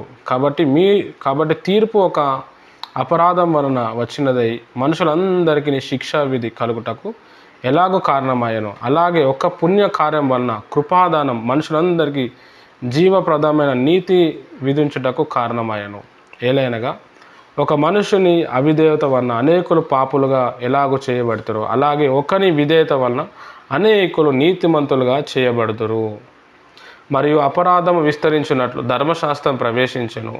అయినను పాపం మరణమును ఆధారము చేసుకొని ఎలాగూ ఏలనో అలాగే నిత్య జీవం కలుగుటకై నీతి ద్వారా కృపయు మన ప్రభువైన యేసుక్రీస్తు మూలంగా ఏలు నిమిత్తం పాపం ఎక్కడ విస్తరించెనో అక్కడ కృప అపరిమితముగా విస్తరించెను. ఎంత గొప్ప మాట చెప్పిండో చూడండి. ఎక్కడ పాపం విస్తరించిందో అక్కడ దేవుని కృప విస్తరించింది. ఒక ఆదాం పాపం చేయటం వల్ల పాపం ఎలాగైతే విస్తరించిందో ఒక నీతిమంతుడైన యేసు ప్రభు బలియాగం వల్ల అందరూ నీతిమంతులుగా మారుతున్నారు. ఆయనను అంగీకరించిన వాళ్ళందరూ నీతిమంతులుగా మారుతున్నారు అని చెప్తున్నాడు. ఎక్కడ పాపం ఎక్కడ విస్తరించిందో దేవుని కృప కూడా అక్కడే ఉన్నది. ఎవరు ఎక్కువ పాపం చేస్తారో దేవుని కృప కూడా అక్కడ వాళ్ళతోటే ఉంటుంది. ఇది నిజం అన్నమాట. అంటే నువ్వు పాపం చేయమని చెప్పి ఆడ ప్రోత్సాహన కాదు, ఆడ నువ్వు రావాలి, నువ్వు రక్షణలోనికి రావాలి, నా ప్రేమ తెలుసుకో అని చెప్పి దేవుడు కృప చూపిస్తున్నాడు. ఇంకా ఎప్పుడన్నా మారుతారేమో, రేపు మారుతారేమో. దేవుడు కళ్ళు తెరిస్తే మొత్తం భూమి ఎగిరిపోతుంది, ఏముండదు, మొత్తం పటాపంచలు. ఐగుప్తు దేశం ఉంది, ఇజ్రాయెల్ దేశం ఉంది. తెగుళ్ళు వచ్చినప్పుడు ఒకటే దేశంలో 2 దేశాలు ఉన్నాయి. ఐగుప్తు దేశం, అందులో ఇజ్రాయెల్ దేశ ప్రజలు కూడా ఉన్నారు. 3 రోజులు కటిక చీకటి వచ్చింది, అదొక తెగుళ్ళు. ఎంత భయంకరమైన చీకటి అంటే పక్కనున్న మనుషుని కూడా తడుముకోలేకపోయారు ఐగుప్తు ప్రజలు. అదే ఇజ్రాయెల్ ప్రజల్లో వాళ్ళ ఇంట్లో వాళ్ళ దగ్గర మొత్తం వెలుగే. ఎట్లా? దేవుడు ఒక్కడే అది చేయగలిగాడు. హల్లెలూయా. అంటే దేవుడు అంత గొప్పవాడు అన్నమాట. ఎక్కడ చీకటి ఉందో అక్కడ ఆయన కృప కూడా ఉంది, ఆయన వెలుగు కూడా ఉంది. దేవుడు వీళ్ళు ఎప్పుడన్నా మారుతారేమో, తప్పిపోయిన కుమారుడు తప్పిపోయినా కానీ ఎప్పటికైనా నా కొడుకు నా దగ్గరకు వస్తాడు అని రోజు చూస్తూనే ఉన్నాడు. అంతకుముందు కొడుకు పక్కనే ఉన్నప్పుడు పెద్దగా పట్టించుకోలేదు, కానీ కొడుకు వెళ్ళిపోయిన తర్వాత ఎక్కువ కొడుకు మీద ప్రేమ పెట్టుకున్నాడు. రోజు చూస్తూ ఉన్నాడు. ఆయన నమ్మకం నిజమైంది. ఒకరోజు కనబడ్డాడు, వచ్చి గేట్ కాడ నిలబడ్డాడు. 2 చేతులు చాపి చూస్తున్నాడు, నా కొడుకు వస్తున్నాడు. నువ్వు పాపం చేసినావు తెలుసు, నాకు అన్యాయం చేసినావు తెలుసు, నా ఆస్తి అంతా తీసుకుపోయినావు తెలుసు, కానీ నేను అవన్నీ అడగా. నువ్వు నా దగ్గరకు వచ్చినావు, చనిపోయి తిరిగి వచ్చినావు, నాకు అదే చాలు. అది దేవుని ఒక ప్రేమ, అది దేవుని ఒక కృప. ఇప్పుడు దీన్ని బట్టి మీరు చెప్పాలా, దేవుడు పాపుల్ని మీద ఎక్కువ ఫోకస్ చేస్తాడా, పరిశుద్ధుల మీద ఎక్కువ ఫోకస్ చేస్తాడా? పాపుల మీద ఎక్కువ కృప చూపిస్తాడా, పరిశుద్ధుల మీద ఎక్కువ కృప చూపిస్తాడా? పెద్ద కొడుకు ఉన్నాడు, ఆయన గురించి పెద్దగా పట్టింపు లేదు, చిన్న కొడుకు మీదనే ఫోకస్. ఎందుకంటే వాడు తప్పిపోయాడు. 99 గొర్రెలు ఉన్నాయి, దానికోసం ప్రాకులాట లేదు. ఒక్కటే గొర్రె కోసం కాపరి మళ్ళీ అడవిలో పోయిండు. అది కృప. పోయిండు, గుంతలో దిగిండు, గొర్రెను భుజం మీద వేసుకొని వచ్చిండు. 99 గొర్రెలు ఎటన్నా పోని, ఒక్క గొర్రె కోసం పరలోక రాజ్యం వదిలేసి ఒక్క గొర్రె మనం తప్పిపోయినాము మన కోసం వచ్చిండు. ఆయన కృప చూపించిండు అనమాట. ఆయన కృప మన మీద ఉన్నది. ఆయన కృప లేకుండా అసలు మనం ఏం చేయలేం. హల్లెలూయా. ఆయన కృప ముందల, ఆయన రక్తం ముందల మన పాపము చాలా చిన్న డాగు లాంటిది. ఎన్ని పాపాలు చేసినా ప్రభు క్షమిస్తున్నాడు. ఎందుకంటే నా ప్రేమను తెలుసుకోండి, నేను ఇంత ప్రేమిస్తున్నాను, నా కృప ఇది. పాపానికి దాసులుగా ఉండకండి, దానివల్ల ఏం సంతోషం లేదు. అది చేయటం వల్ల నాకు దూరం అవుతారు. మీరు నాకు దూరం అయితే నేను తట్టుకోలేను, నా గుండె పగిలిపోతుంది, నాకు మీరు కావాలి. నువ్వు పాపం చేసినావు కదా, నువ్వు నన్ను తప్పు చేసినావు కదా, నువ్వు ఎందుకు చేసినావు అడగను, నేను ఎప్పుడు గుర్తు చేసుకోను, కానీ నువ్వు నాతోటి ఉండవు. నేను దాని మీద నీకు విజయం ఇస్తా. నువ్వు నా దగ్గరకు వస్తేనే నువ్వు రక్షింపబడతావు. నువ్వు నాలో ఉంటేనే నా ప్రేమ తెలుస్తుంది. ఇదిగో నా కృప ఇస్తున్నా. నువ్వు ఎన్నడూ పాపం చేయకుండా మారిపోతావు. నువ్వు మంచి వ్యక్తిగా మారిపోతావు. నేను నిన్ను నీతిమంతుడిగా చేసుకుంటున్నా. ఇదిగో నువ్వు పరలోక రాజ్యానికి వెళ్ళటానికి నేను బలవుతున్నా. నేను మళ్ళా కూడా బలవుతా, మళ్ళా కూడా రక్తం గారుస్తా, మళ్ళా కూడా కన్నీరు గారుస్తా, కానీ నువ్వు నన్ను వదిలి వెళ్ళకు. ఇదిగో నా ప్రేమ నీ పట్ల, నా కృప ఇది, నన్ను అర్థం చేసుకో అని చెప్పి దేవుని ప్రియమైన వాళ్ళ దేవుడు బతిమారుతూ ఉన్నాడు. చాలామందికి తెలియదు అది. యేసుప్రభు అంటే పాపాలు చేయొద్దు, పాపం చేయకపోతే మాకు నడవదు, మందు లేకపోతే నడవదు, శరీర ఆశ కోరికలు లేకపోతే నడవదు, సినిమాలు చూడకపోతే నడవదు. బ్రదర్, సినిమాలు చూడాలి, సినిమాలు చూడు, కానీ ప్రేయర్లో ఉండు. ఆటోమేటిక్ సినిమా చూడబుద్ధి కాదు, దానికంటే ఎక్కువ ప్రేమ వస్తుంది దేవుని మీద. ఇంకా దేవుని కోసం అది మర్చిపోతాం. సైతాన్ బంధకం పెట్టిండు నీకు, అది తెగిపోతుంది. హల్లెలూయా. పౌలు భక్తుడు దీని మీదనే ఎక్కువ ఫోకస్ చేసి చెప్పాడు, దేవుని కృప, దేవుని కృప, దేవుని కృప. కాబట్టి మన ఇంట్లో ఎవరైనా పాపులుగా ఉంటే వాళ్ళని మనం అసహించుకోవద్దు. దేవుని కృప వారి మీద అమితంగా ఉంటుంది. మనము ఒకప్పుడు పాపం చేసినాం, వాళ్ళకంటే ఎక్కువ పాపాలు చేసినాం. పాపం చేయనోడు ఎవ్వడు లేడు. హల్లెలూయా. దేవుడే ప్రేమిస్తున్నాడు. చాలామంది సేవకులు ఏంటంటే ఫస్ట్ ఆ విశ్వాసాన్ని ఖండిస్తారు. లేకపోతే నువ్వు అన్ని పాపాలు ఉంటే నువ్వు చర్చికి రాకూడదని అంటారు. వాడేమో దాంట్లో ఇరుక్కపోయాడు, అది చేయకపోతే ఏమో నడవదు, చేస్తేనే ఇల్లు గడుస్తుంది. సైతాన్ బంధకం. దేవుడేమో నేను వదిలేసిన, నేను గుర్తు చేసుకోను, నా కృప నీ మీద ఉన్నదని దేవుడు అంటున్నాడు. హల్లెలూయా. బాగా అర్థం చేసుకోవాలి. అంటే దేవుడు ఒక మనిషిని ఎంత ప్రేమిస్తున్నాడో, మనం ఎంత విలువైన వాళ్ళమో, సాతాన్ మనల్ని ఏ విధంగా చేసి మనల్ని టార్చర్ పెడుతున్నాడు, రకరకాల బోధలు, రకరకాల విషయాలు. నిజంగా దేవుని మనం ప్రేమిస్తే, ఆయన ప్రేమను అర్థం చేసుకుంటే మనకు పాపం చేయబుద్ధి కాదు, దాని మీద అసహ్యం అవుతుంది. ఇంత గొప్ప దేవుని నేను మోసం చేస్తున్నా కదా అని చెప్పి చచ్చిపోవటానికి రెడీ అవుతాం, కానీ పాపం చేయడు. దేవుడు ఎప్పుడు కూడా ఎవరిని బలవంతం చేయడు. ఆయన బతిమలాడతాం, కావాలంటే మన కాలు కూడా పట్టుకుంటాడు. ఎందుకంటే మనం దూరం వెళ్తే ఆయన చూడలేడు, ఆయన వల్ల కాదు. ఇప్పుడు మన పిల్లల్ని మనం దూరం చేసుకోలేము. మన తల్లిదండ్రులను దూరం చేసుకుంటామేమో, మన బంధువుల్ని దూరం చేసుకుంటామేమో, కానీ మన పిల్లల్ని, మన ఇంట్లో మన భర్తని లేకపోతే మన భార్యని దూరం చేసుకోలేము. మన వల్ల కాదు. ఎన్నో తప్పులు చేస్తే మనమే ఇట్లుంటే అసలు ఏ తప్పు చేయని దేవుడు ఎంత ఉంటాడు. ఆయన ఫోకస్ అంతా మన మీదనే ఉంటుంది. అది దేవుని ఒక కృప. కాబట్టి మనలో అందరిలో పాపం ఉంటుంది. తెలియకో తెలుసో ఏదో పాపంలో ఉంటాము. అయినా కానీ ఆ పాపం ఒప్పుకొని దేవుని దగ్గర వస్తే దేవుడు ఆ పాపాలు క్షమిస్తాడు. క్షమించేసిండు ఆయన ఎప్పుడు, దాన్ని గుర్తు చేసుకోడు. నువ్వు బలపడతావు. ఈ ఒక్క రీజన్తోనే మనం బతుకుతున్నాం. లేకపోతే ఎంతో మంచి మంచి స్టేజ్ మీద వాక్యాలు చెప్పే దైవజనులు పాపంలో పడిపోయారు. అయినా మళ్ళీ వాళ్ళ సేవ జరుగుతుంది. దేవుడు మళ్ళీ వాళ్ళని తీసుకొని వచ్చిండు స్టేజ్ మీద, ఉన్నతమైన స్థాయికి తీసుకొని పోతుండు. దావీదు భక్తుడు పెద్ద పాపం చేశాడు. ఒక ఆమెతో పాపం చేసి ఆమెకు ప్రెగ్నెన్సీ వచ్చిందని చెప్పి ఆ విషయం తెలిస్తే ప్రాబ్లం అవుతుందని వాళ్ళ భర్తనే చంపేసిండు. ఈమెను దొంగతనం చేసి, వ్యభిచారం చేసి, భర్తను చంపేసి, నరహత్య చేసి మళ్ళీ భార్యగా చేసుకున్నాడు. అదే భార్యకు కొడుకు పుట్టిండు, ఆ కొడుకు చనిపోయిండు. ఇంకో కొడుకు పుట్టిండు, ఆయననే సొలొమోను రాజు. మరి ఎంతోమంది భార్యలు ఉన్నారు. హల్లెలూయా. అదే ఆ బత్షెబతోటే దేవుని ఒక విత్తనం ఆయన లోపల నుంచి వచ్చింది, సొలొమోను లోపల వచ్చింది. దేవుని కృప అది. మనం ఏం చేస్తాం? మనం ఏం చెప్పనికి లేదు. యూదా తామరందు ఫేరెస్ని కనెను, తామరు యూదా అందు ఫేరెస్ని కనెను. యూదా మామ, తామరు కోడలు. మన భాషలో, మన లాంగ్వేజ్ వస్తే అది పాపం. కానీ దేవుడు దాన్ని చూస్తలేడు అట్లా. నువ్వు నాకంటే నీతిమంతురాలు అని యూదా అంటున్నాడు. దేవుని ఒక విత్తనం పొందటానికి నువ్వు ఇంత ప్రయత్నం చేసినావు కదా అంటున్నాడు. దేవుని ప్రియమైన వాళ్ళు అంటే దేవుడు ఎంత ప్రేమిస్తుండో, ఆయన కృప ఎంత ఉందో చూడండి. హల్లెలూయా. ఇక్కడ 6 సత్యాలు చెప్పబడ్డాయి. ఆదాం వల్లే పాపం లోకంలోనికి ప్రవేశించింది. ఇది ఇంపార్టెంట్, ఇది సత్యము. భౌతిక మరణం పాపం ఉంది అనుటకు నిదర్శనము.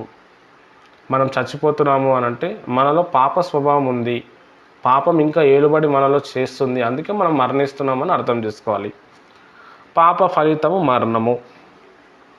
నువ్వు ఏ పాపం చేయకపోయినా నువ్వు మరణించాల్సిందే. ఎందుకంటే ఆల్రెడీ నీ లోపల పాపం వచ్చేసింది. ఆదాం చేసిన పాపం తన వంశం అంతా కూడా పనిచేస్తూనే ఉంది. అట్లనే మనం చేసే పాపాలు మన వంశానికి అంటుకుంటాయి. అది మనం చూద్దాం తర్వాత టాపిక్. ఎందుకంటే మన లోపల ఒక వంశం ఉంటుంది, ఒక తరం ఉంటుంది. అబ్రహాం లోపల ఒక తరం ఉంది, ఒక వంశం ఉంది. దేవుడు చెప్పిండు, నువ్వు నీతిగా జీవిస్తే 1000 తరముల వరకు నా కృప ఉంటుంది. నువ్వు విరుద్ధంగా నడిస్తే 3-4 తరములు నా శాపం వస్తుంది అంటాడు. నాకు నచ్చినట్టు నువ్వు లేకపోతే 3-4 తరాలు నువ్వు నేను చెప్పినట్టు వింటే 1000 తరాలు. అంటే మన లోపల వంశం ఉంటుంది. ఆ వంశం కాపాడబడాలి, ఆ వంశం దేవుని దృష్టిలో వెళ్ళాలి అంటే మనం చక్కగా అవ్వాలి. మనం నిజమైన దేవుని పట్టుకోవాలి. మనం దేవుని కోసం జీవించాలి. హల్లెలూయా. చాలా ఇంపార్టెంట్.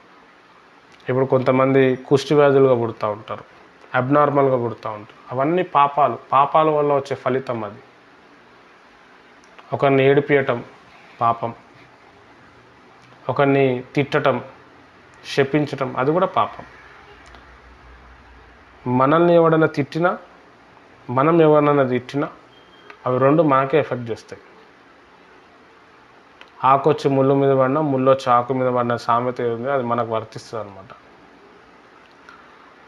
ప్రతి మనిషి కూడా ఆదాంలోనే జన్మించటం వల్ల పాపం అందరికీ సంక్రమించింది. పాపంతో పోటీ మరణము కూడా అందరినీ సంప్రమవుతుంది. ప్రతి మనిషి పాపం చేసినందున మనిషికి మరణం వచ్చింది. పాప సంక్రమణను వివరించడానికి అనేక పరిష్కారాలు ఇవ్వబడ్డాయి.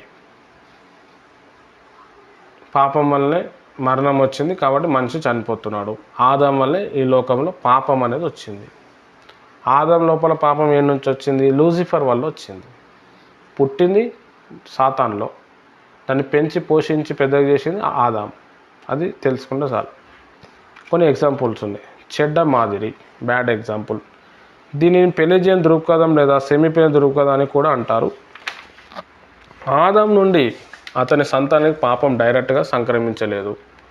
ఆదామునది ఒక చెడ్డ ఉదాహరణ మాత్రమే. మీరు ఆదాం సంతతి యొక్క పాప ఫలితాన్ని పూర్తిగా గ్రహించలేదు. క్రీస్తు ప్రభుకు ఆదాంకు గల పోలికలు గుర్తించలేదు. ఆదాం చెడ్డ ఉదాహరణ అయితే క్రీస్తు ఒక మంచి ఉదాహరణగానే మిగిలిపోతాడు. ఆదాము పాపం మనిషి మీద ప్రభావం చూపకపోతే క్రీస్తు బలియాగం కూడా చూపినట్లనే. ఇక్కడ అదే అంటున్నాడు. ఆదాము వీళ్ళేం నమ్మేది ఏంటంటే ఆదాం లోపలికి వెళ్ళి పాపం అంతా రాలేదు, పూర్తి ఫలితం ఆదాం నుంచి రాలేదు అని అంటే యేసు ప్రభు దగ్గర నుంచి ఆయన బలియాగం ద్వారా కూడా మరి అందరికీ నీతి రాలేదు, రక్షణ రాలేదు. మనం ఒకవేళ దీన్ని అర్థం చేసుకుంటే అంటే ఆదాం పాపం చేయటం వల్ల అందరికి అంటలేదని కొంతమంది చెప్తారు, జన్మ పాపం లేదు అనేటోళ్ళు. ఆ మాటనే నిజమైతే యేసు ప్రభు మరణం వల్ల కూడా అందరికీ మరి రక్షణ రాదు. మరి దాన్ని ఒప్పుకుంటారా? వాళ్ళు ఒప్పుకోరు. అలా బాగా అర్థం చేసుకోవాలని చెప్పింది. ఆదాము తప్పు చేసిండు, దానివల్ల పాపం వచ్చిందని బైబిల్ చెప్తుంది. వీళ్ళు ఏం చెప్తారు? ఆదాం వల్ల పాపము రాలేదు, ఆ ఒక్కని వల్ల పాపం రాలేదు, మనం చేసుకున్నందుకు వచ్చిందని అంటారు. అదే మాట నిజమైతే యేసు ప్రభు మరణం వల్ల అందరికీ రక్షణ వచ్చింది, అందరికీ రక్షణ విస్తరించిందని కూడా అబద్ధం అయిపోతుంది. తర్వాత వారసత్వ పాప స్వభావము, సిన్ఫుల్ నేచర్. మనుషులందరూ ఆదాం యొక్క వారసత్వాన్ని కలిగి ఉన్నారు. పాప స్వభావము ప్రకృతి సిద్ధంగానే సంక్రమించింది, కానీ ఆదాం పాపం మాత్రం మోపబడలేదు. రకరకాల అభిప్రాయాలు అర్మేనియాలో కనబడతాయి. ఆదాము దోషము స్వభావం మనిషిని సంక్రమించాయి, కానీ నిరోధించే కృప ఆదాము నుంచి వచ్చే దోషాన్ని, పతనాన్ని నిరోధించి తీసివేసింది. ఒక వ్యక్తి పాపం చేయాలని ఇష్టపడినప్పుడు పాపానికి బాధ్యుడు అవుతాడు. వారసత్వం నేచర్. ఆదాం నుంచి ఆదాం రక్తం సంక్రమించింది, నిజం అది, దాన్ని ఒప్పుకోవచ్చు. ఎందుకు అనంటే ఇప్పుడు తండ్రి ఏ పాపం చేసిండో కొడుకు కూడా అదే చేస్తాడు. తల్లిలో ఏ స్వభావం అయితే ఉందో కూతురు లోపలనో లేకపోతే మనవరాల లోపల వస్తుంది, సంక్రమిస్తుంది, అది బ్లడ్ అంతే. ఆదాం నుంచి పాపం అనేది వచ్చింది, పాప స్వభావం అది. దొంగకి దొంగ కొడుకే పుడతాడు, మంచి కొడుకు పుట్టాడు. వాడిని మళ్ళీ మంచితనంలో పెంచితే వాడు మారతాడేమో, కానీ కొన్ని దొంగ బుద్ధులన్నీ ఉంటాయి. ఎందుకు? నీ వంశంలోనే ఉంది అది, నీ వారసత్వంలో ఉంది అది. అందుకే మన లోపల వంశం ఉంటుంది, బాగా అర్థం చేసుకోవాలి. మన లోపల ఒక పెద్ద జనరేషన్ ఉంటుంది. అందుకే దేవుడు ఏమన్నాడు? ఒక్కడు 1000 మందిగా అన్నాడు. ఎన్నిక లేనివాడు బలమైన దేశం అవుతాడు అన్నాడు. మనం ఒక 1000 మందితో సమానం. ఒక 1000 మందికి ఉండాల్సిన కెపాసిటీ, 1000 మందికి ఉండాల్సిన నాలెడ్జ్, 1000 మందిలో ఉండే తత్వం మన ఒక్క దాంట్లోనే ఉంటుంది. మనం డిస్టర్బ్ అయినామా, మన లోపల ఉన్న 1000 మంది డిస్టర్బ్ అవుతారు. ఈ 1000 మంది భూమి మీద రావద్దని చెప్పి సాతాను మన మీద దాడి చేస్తాడు, మనని ఆగం చేస్తాడు. మనం చచ్చిపోతే 1000 మంది పుట్టారు మన వల్ల. సాతాను ఒక ప్లాన్ అది. హల్లెలూయా. అదే మనం కరెక్ట్గా ఉంటే మన ద్వారా 1000 మంది, మన తరమే దేవుని కోసం నిలబడతారు. వాక్యం అందుకే నేర్చుకోవాలి, వాక్య ప్రకారం అందుకే జీవించాలి. వాక్యమే మన ఊపిరిగా మనం మార్చుకోవాలి, అప్పుడే మనము నిలబడగలుగుతాం. తర్వాత వాస్తవికవాదం, రియలిజం. దానిని అగస్టినియన్ వాదం అంటారు. ఆదాం పాపం చేసి చనిపోయినప్పుడు మనుషులందరూ ఆదాం బీజంలోనే ఉన్నారు, ఇది రియల్. ఇక్కడ వారసత్వ పాప స్వభావంలో చెప్పిన మాటనే ఈ రియలిజంలో కూడా చెప్పారు. దానికి సంబంధించిన లేఖనం హెబ్రీయులకు రాసిన పత్రిక 7:9-10 వచనాలు. తర్వాత ప్రాతినిధ్య శిరస్వత్వం, ఇది అన్నిటికంటే అంగీకరించగలిగే వాక్యానము. పాత నిబంధనలో ఈ వాదము సమర్థించే ఉదాహరణలు ఉన్నాయి. ఆకాను ఉదాంతము, యెహోషువ 7:20. ఆకాను యెహోషువతో, ఇశ్రాయేలు దేవుడని యెహోవాకు విరుద్ధంగా నేను పాపం చేసినది నిజము. ఆకాను నేను పాపం చేశాను ఒప్పుకున్నప్పటికీ ఆకాను కుమారులు కుమార్తెలు కూడా దోషులుగా నిలిపారు. ఆకాను వారందరికీ శిరస్సు. హల్లెలూయా. బైబిల్లో మనం చూస్తే నయమాన్ అనే ఒక వ్యక్తి దగ్గర ఎలీషా భక్తుడు స్వస్థపరిచిన తర్వాత గెహాజీ అనే ఒక క్యాండిడేట్ ఉంటాడు, అసిస్టెంట్. గురువుకి మోసం చేసి బంగారం డబ్బు అంతా తెచ్చుకుంటే ఎలీషా గారు ఏం చెప్తారంటే, వారికి పోయిన ఆ కుష్టి వ్యాధి నీకు, నీ పితరులకు, నీకు పుట్టేవారు, నీ వంశం వారికి అందరికీ వచ్చును కాక అంటారు. అట్లా గెహాజీ కుటుంబం మొత్తం కూడా పాపంలో మొత్తం వాళ్ళ కుటుంబం ఏమైపోయిందంటే వారసత్వంగా ఒక గిఫ్ట్ ప్యాక్ లెక్క ఆ కుష్టి వ్యాధిని తెచ్చుకున్నారు. చేసిన తప్పు ఈయననే, కానీ కుటుంబం అంతా అంటుకుంది. హల్లెలూయా. మన పితరులు చేసిన పాపము మనం అనుభవిస్తున్నాం. మనల్ని మనం మార్చుకుంటే మనకు పుట్టబోయే పిల్లలు సెట్ అవుతారు. అదే దేవుడు కోరుకుంటున్నాడు. అందుకే మనం మారాలి. లేదు బ్రదర్, అట్లా ఏం కాదు, ఎవడు చేసింది పాపం వాడిది, అదే సైతాన్ బోధ. బైబిల్ బోధ ఏంది? ఇతరులు చేసారు, నువ్వు అనుభవిస్తున్నావు. నువ్వు దీన్ని బ్రేక్ చేస్తే నీ తరం వారు కూడా బ్రేక్ అవుతారు. లేదు అని అంటే నీకున్న పాప స్వభావము వారి లోపల వచ్చేస్తుంది. వారిలో పాపం ఉంటుంది, పాప స్వభావం ఉంటుంది, కానీ వాళ్ళు దేవుని ఒక తత్వాన్ని డెవలప్ చేసుకొని భవిష్యత్తులో వాళ్ళు దేవుని కోసం నిలబడతారు. అందుకే మనం వాక్యాన్ని బాగా అర్థం చేసుకోవాలి. ప్రాయశ్చిత దినము జరిగే ప్రాయశ్చిత బలి తంతు లేవికాండం 16వ అధ్యాయం చదివితే అంత ఉంటుంది. 16వ అధ్యాయం 21-22 వచనాలు లేవికాండం చదివితే, అప్పుడు అహరోను సజీవమైన మేక తల మీద తన 2 చేతులు ఉంచి ఇశ్రాయేలు పాపములన్నీ అనగా వారి దోషములన్నీ వారి అతిక్రమణన్నీ దాని మీద ఒప్పుకొని ఆ మేక తల మీద వాటిని మోపి తగిన మనుషుని చేత అరణ్యంలోనికి దానిని పంపవలెను. ఆ మేక వారి దోషములన్నిటినీ ఎడారి దేశంలోకి భరించిపోవును. అతడు అరణ్యంలో ఆ మేకను విడిచిపెట్టవలెను. ఇది ప్రాయశ్చిత దినము జరిగే బలి ఎట్లా ఉంటుందంటే, ఒక మేకను తీసుకొస్తారు. ఇప్పుడు నేను ఒక పాపం చేసిన, ఒక మేకను తీసుకొని యాజకుడి దగ్గర పోతే, యాజకుడు ఆ మేక మీద చేయి పెట్టి, ఈ వ్యక్తి చేసిన పాపాలని నేను ఒప్పుకుంటా, దీని మీద మోపుతున్నా అని చెప్పి ఆ మేక మీద మోపుతారు. అప్పుడు ఆ మేకను ఏం చేస్తారంటే ఎడారిలో వదిలేస్తారు. అది చచ్చిపోతుంది, లేకపోతే ఏదో ఆహారం అయిపోతుంది, లేకపోతే ఎవరైనా తింటే తర్వాత విషయం. ఆ మనిషి చేసిన పాపాలన్నీ కూడా ఆ మేక భరిస్తుంది అనమాట. ఇది దేవుడే చెప్పిండు. అంటే ఆ మేక మీద తన పితరులు చేసిన పాపంను కూడా ఒప్పుకోవాల్సి వస్తుంది.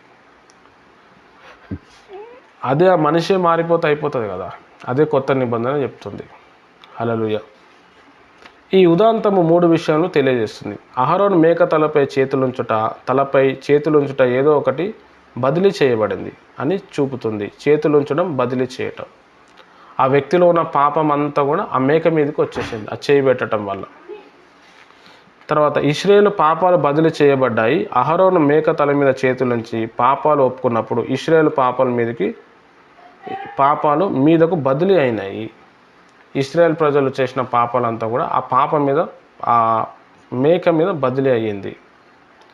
మేక పాపాలను మోసింది అరణ్యంలో. ఇశ్రాయేలు పాపాలు మేక మీద మోపబడినప్పుడు ఆ మేక వారి పాపాలను మోసుకొని పాలెము వెలుపలికి వెళ్ళిపోయింది. హల్లెలూయా. ఆ పాపం మోసుకుంటే ఏమైపోయిందంటే వాళ్ళకి దూరంగా ఎడారిలో ఆ మేక వెళ్ళిపోయింది. అంటే ఒక మనిషి వాళ్ళ ఫ్యూచర్ తరం వాళ్ళు చేసిన పాపాలు ఒక మేక మీద మోపబడ్డది. అది పాత నిబంధనలు ఒక సాదృశ్యం. కొత్త నిబంధనలు అది యేసు ప్రభువుల రూపంలో నెరవేరింది. యేసు ప్రభు 7 మాటల్లో తండ్రి వీరేం చేస్తారో వీళ్ళకి తెలియదు, వీళ్ళని క్షమించండి అని ఒక మాట అంటాడు. 5వ మాట. తర్వాత ఏమంటాడంటే, నా దేవా నన్ను ఎందుకు వదిలేసినావు అంటాడు. ఎందుకు అన్నాడు ఆ మాట అంటే, తండ్రి వీళ్ళు ఏం చేస్తారో వీళ్ళకి తెలియదు అన్నప్పుడు లోకంలో ఉన్న పాపాలన్నీ కూడా యేసు ప్రభు మీదకి వచ్చేసినాయి. అప్పుడు తనలో ఉన్న దేవుని ఒక ఆత్మ తనని వదిలేసినట్టు అయిపోయింది. నన్ను ఎందుకు వదిలేసినావు ప్రభు అన్నాడు. అది చూడలేకపోయాడు అనమాట. ఇక్కడ పాత నిబంధనలో యాజకుడు అనేటోడు ఒక మేకను తీసుకొచ్చి దాని మీద చేయి పెట్టి ఆ మనుషులందరి పేర్లు చెప్పి వాళ్ళ పాపాలు ఒప్పుకుంటే వీరి మీద ఉన్న పాపాలు ఆ మేక మీదకి వెళ్తుంది. ఆ మేకను చంపకుండా, బలి అర్పణ చేయకుండా ఆ మేకను ఏం చేస్తారు అంటే అరణ్యంలో పంపించేస్తారు. అట్లా యేసు ప్రభు వారు ఏమయ్యారంటే సర్వమానవులు చేసిన పాపం కోసం ఆయన భరించి ఆయన చనిపోవడం జరిగింది. మేక వెళ్ళి ఎప్పుడో ఒకరోజు చచ్చిపోతుంది. యేసయ్య కూడా మోసి చనిపోయాడు. ఎందుకు? అందరు పాపాలు మోసిండు ఆయన. చేయబోయే పాపాలు కూడా, మనకు పుట్టబోయే వ్యక్తుల పాపాలు. హల్లెలూయా. అందుకే మనము ఆ ప్రభు నామంలో రక్షణ పొందాలి. అప్పుడే పాప ప్రాయశ్చిత్తం వస్తుంది. ఇక్కడ ఒక బొమ్మ ఇచ్చిండు, వారసత్వము మోపబడిన పాపం. వారసత్వ పాపం చూడండి. ఆదాము, కయ్యను, హానోకు, ఎరోదు, షేతు, ఎనోషు, కయ్యను, నేను. ఆదాము సంతానమే కయ్యను, షేతు, ఎనోషు, దేవుని కుమారులు, మనిషి కుమారులు. అది మన లోపల వచ్చింది. నేడు ఆదాము, కయ్యను, షేతు, హానోకు, ఎనోషు, ఎరోదు. ఆదాము నేను. ఆదాంలో ఉన్నది నా లోపల వచ్చింది. మొత్తానికి ఆదాం లోపలికి నాకు వచ్చింది. నాకు ప్రాయశ్చిత్తంగా యేసుప్రభు బలైపోయాడు. ఇది బాగా అర్థం చేసుకోవాలి. కాబట్టి పాపము ఒక మరణము, పాపం యొక్క ముళ్ళు దేవుడు తీర్చేసిండు. హల్లెలూయా. పాపం యొక్క పవరు మరణం, ఆ మరణం యొక్క ముళ్ళు ప్రభు విరిచేసిండు.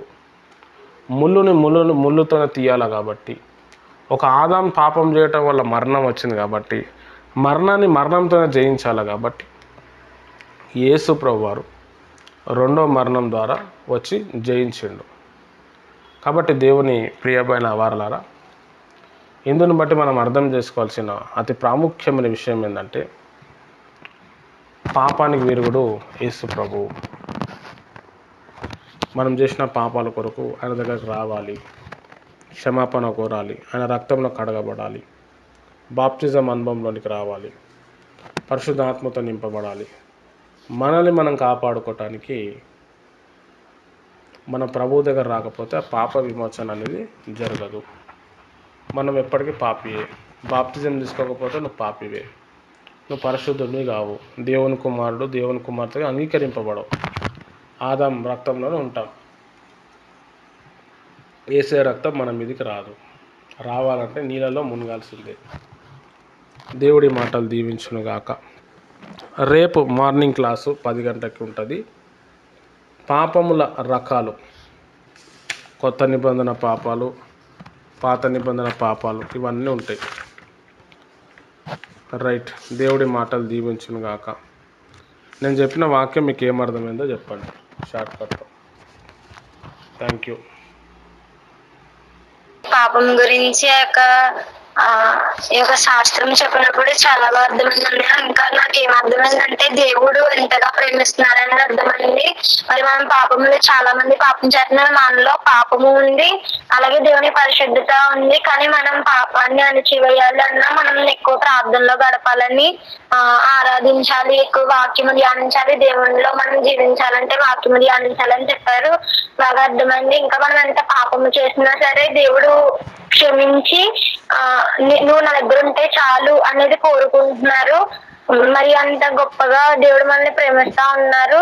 మనము చాలా మంది, కొంతమంది పాపం చేశారు, నేను పాపం చేశారు కాబట్టి ఇంక దేవునికి మీరు అర్హులు కాదు అంటే నిజమే కదా, నేను పాపం చేశాను కదా అని చెప్పి వెళ్ళిపోతా ఉంటారు. చాలా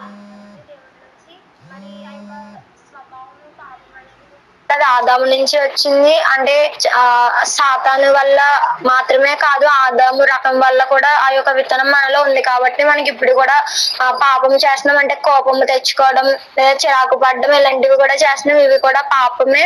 మరి అవన్నీ కూడా ఆ యొక్క ఆదాము రక్తము మనలో వెలుబడి చేస్తుంది కాబట్టి వచ్చిందని చెప్పారు. బాగా అర్థమైందండి. అలాగే యేసు ప్రభు గారు మన కోసం చనిపోయారు, మరి తిరిగి లేచారు. చాలా మంది అంటా ఉంటారు పాపం అనేది లేదని, మళ్ళీ పాపం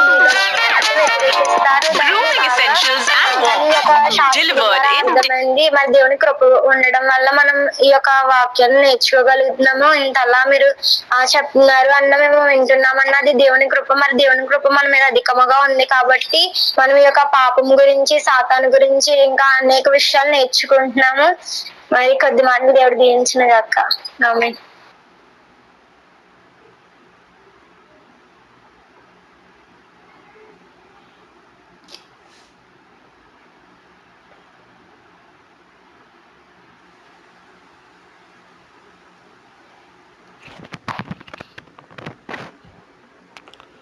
రైట్, మంచిది. మనం ప్రేయర్ ముగించుకుందాం.